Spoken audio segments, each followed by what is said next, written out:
Hello everyone, আসসালামু আলাইকুম। Welcome back to my channel জান্নাত রাসেল টিনি ওয়ার্ল্ড থেকে। আমি জান্নাত বলছি। আজকে নিজেকে উপস্থাপন করছি আমার শ্বশুর বাড়ি কুমিল্লা থেকে। কেমন আছেন আপনারা সবাই? আশা রাখছি আল্লাহ তাআলার রহমতে সবাই ভালো আছেন, সুস্থ আছেন। আলহামদুলিল্লাহ, আমরাও ভালো আছি। শ্বশুর বাড়িতে আসছি বেশ কয়েকদিন হয়ে গেছে, কিন্তু আপনাদের সঙ্গে কোনো রকম ভিডিও শেয়ার করা হচ্ছে না, আর কোনো রকম ভিডিও ক্লিপও নেওয়া হয়নি। আজকে শ্বশুর বাড়িতে আমার বিআইনরা আসছে, তো সেই জন্য ভাবলাম আপনাদের সঙ্গে ছোট্ট করে একটা ভিডিও শেয়ার করি। আর গ্রামে আসছি মূলত আমার জায়ের বোনের বিয়ে খেতে। তো এখানে হচ্ছে আম্মা সন্ধ্যার নাস্তায় মেহমানদের নুডলস রান্না করে দিয়েছে, আর হচ্ছে পিঠা বানাচ্ছে আগামীকাল সকালের জন্য। তো এটা হচ্ছে মাসকালাই দিয়ে চালের গুঁড়া দিয়ে আর কি পিঠাটা বানানো হয়, আর আম্মার হাতের এই পিঠাটা অনেক বেশি মজাও হয়। রাতের বেলায় এই পিঠাগুলো বানিয়ে রেখে দিচ্ছি ডাইনিং টেবিলের উপরে। সকালবেলা হচ্ছে উনাদেরকে ভেজে নাস্তা দিব। আগামীকাল সকালে আমাদের সবার নাস্তা হবে এই পিঠা। তো রাতের বেলা এত পরিমাণের কুয়াশা পড়েছে গ্রামে, বলার মতন না। আমরা আসার পর আজকে রাতেই এত পরিমাণের কুয়াশা আমি দেখতে পেলাম, মানে কাছ থেকে দাঁড়িয়ে না আসলে সামনে কি আছে না আছে দেখা যাচ্ছে না। রাতের ভিউ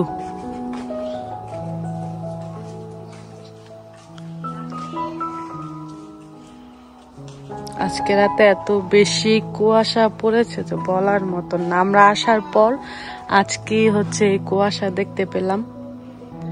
এখন প্রায় রাতের 11:30টার মতো বাজে। এই হচ্ছে আমাদের বাড়ির ভিউ। কুয়াশা একদম না আচ্ছন্ন হয়ে আছে।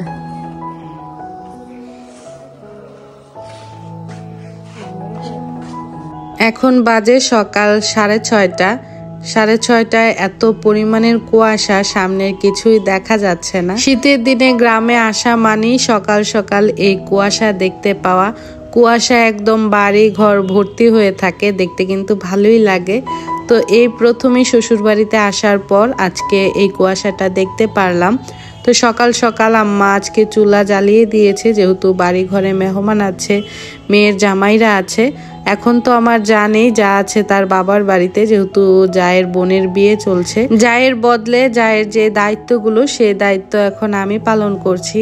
আলহামদুলিল্লাহ, সবকিছু মিলিয়ে গ্রামের কাজকর্ম, তাদের দেখাশোনা করা বা সবকিছু মিলিয়ে ভালোই সময় কাটাচ্ছি আলহামদুলিল্লাহ। শ্বশুর বাড়িতে প্রায় 12 দিনের মতো ছিলাম। তো 12 দিনের কিছু কিছু ক্লিপস নিয়ে আজকের এই ছোট্ট ব্লগটি আমি সাজিয়েছি।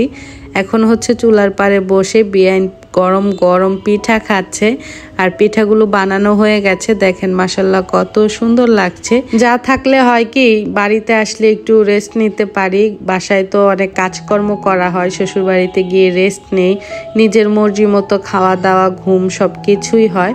তো এইবার যেহেতু যা বাড়িতে ছিল না, সেই জন্য দায়িত্বটা আমার পালন করতে হয়েছে। সেই জন্য বলছিলাম ভালো সময় পার করেছি।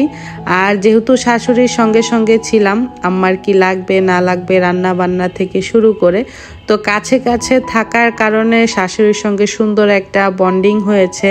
আলহামদুলিল্লাহ, শাশুড়ি মায়ের অনেক ভালোবাসাও পেয়েছি এই কয়দিন। আজকে যাচ্ছি জায়ের বাবার বাড়িতে আমাদের বিআইনের বিয়ে খেতে। আমার মেজ ননদও আসছে চট্টগ্রাম থেকে, সবাইকে বিয়ের দাওয়াত করা হয়েছে। আমরা সবাই কোথায় যাচ্ছি?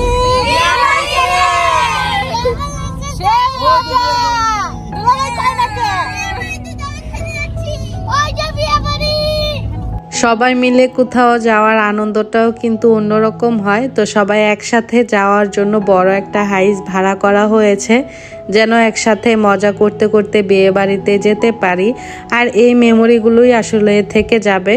তো আমাদের তো দুপুরের দাওয়াত করা হয়েছে। আমরা হচ্ছে রওনা দিতে দিতে প্রায় 2টা বেজে গেছে, আর সেখানে গিয়ে পৌঁছাতে পৌঁছাতে প্রায় আসরের আজানও পড়ে গেছে। বিয়ে বাড়িতে যেতে যেতে না আমরা রাস্তা হারিয়ে ফেলেছিলাম, সেই জন্য আমাদের যেতে একটু দেরি হয়েছে। একটু না, অনেকটা লেট হয়েছে আমাদের জন্য। মাউই, তারপর হচ্ছে আঙ্কেল, তারপর আমার যা, মানে সবাই ওয়েট করছিল। কখন আমরা যাব। তো যাওয়ার পর খাওয়া দাওয়া করেছি, তখন আর কোনো রকম ভিডিও ক্লিপ নেওয়া হয়নি। তো এখন হচ্ছে বিয়ে শাদী হয়ে গেছে, মালা বদল হচ্ছে, মিষ্টি মুখ করানো হবে, তারপর হচ্ছে কনেকে বিদায় দেওয়া হবে। সবাই নবদম্পতির জন্য দোয়া রাখবেন, আল্লাহ তাআলা যেন তাদের উপর সবসময় ভালোবাসা, রহমত, বরকত সবকিছু বাড়িয়ে দেয়। শীতের মধ্যে প্রায় 2-3টা বিয়ে খাওয়া হয়ে গেছে অলরেডি। তো এখন হচ্ছে জায়ের বোনের বিয়ে খাচ্ছি, ছোট বোনের মতো। ওর সঙ্গে মাশাআল্লাহ অনেক সুন্দর সময়ও কাটিয়েছি। তো আজকে মেয়েটা শ্বশুর বাড়িতে চলে যাবে। এখন হচ্ছে আমার মেঝো ননদ তাদেরকে মিষ্টি মুখ করাচ্ছে, সঙ্গে তাদেরকে পানও খাওয়াবে। তারা একজন আরেকজনকে মিষ্টি মুখ করাবে। একজন আরেকজনকে মিষ্টি মুখ করাতে গিয়ে তো তারা নিজেরাই লজ্জায় লাল হয়ে যাচ্ছে, আর এটা দেখে সবাই মানে হাসছিলাম এক পর্যায়ে। তো এখন হচ্ছে আমার ননদ তাদেরকে পান বানিয়ে দিচ্ছে, তারা একজন আরেকজনকে পান খাইয়ে দিবে।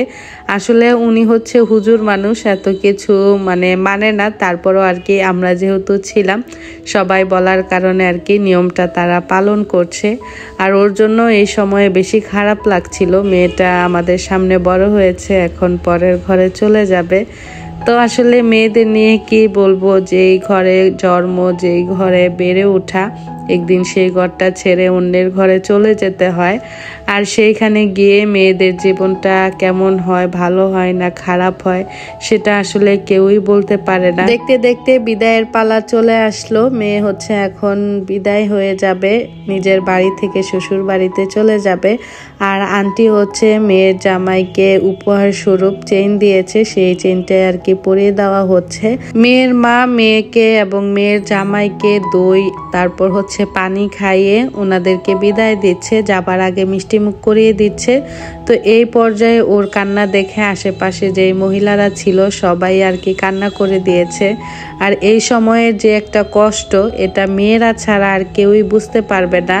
এটা যে কতটা কষ্টের সময়, সেটা মাত্র যারা পরের ঘরে বিদায় হয়েছে তারাই বলতে পারবে। কনেকে বিদায় দেওয়ার পর আমরা কিছুক্ষণ বাড়িতে ছিলাম, আমার যা তারপর আন্টি, ওনারা তো অনেক বেশি কান্না করছিল। বিশেষ করে জিমটা অনেক বেশি কান্না করেছে। জিম তো ওর কাছেই বড় হয়েছে, নানুর বাড়িতে গেলে ওর কাছেই থাকতো।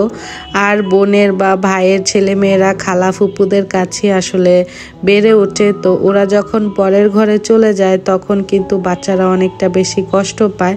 তো জিমেরও সেম অবস্থা, জিম একদমই কান্না করতে করতে পারে না, যে বেহুশ হয়ে যায়।